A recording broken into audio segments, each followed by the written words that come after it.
రాయబారి సాలించుని దుష్ప్రసంగం.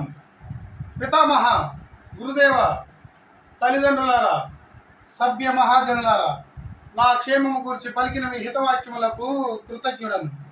రాయబారి గోకుల విహారి.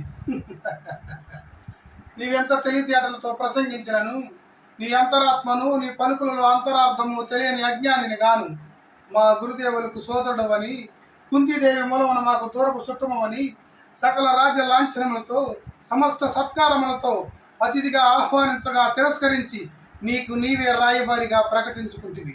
పడతలు కూడు బోనని నిన్ననే నన్ను పగవారినిగా భావించితివి.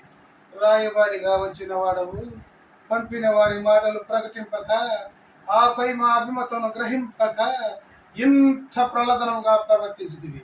ఇప్పుడు నీవు సంధికొడములతో సౌజన్యముతో దాయాదులకు పాలు పంచి ఇచ్చినట్ల, లేక నీవు వందిగా వర్ణించిన వారి బలపరాక్రమాలకు బెదరి ఇచ్చినట్ల దూతకు కృత్యములు నిర్వర్తింపక పాతక కృత్యములకు కడంగితివి.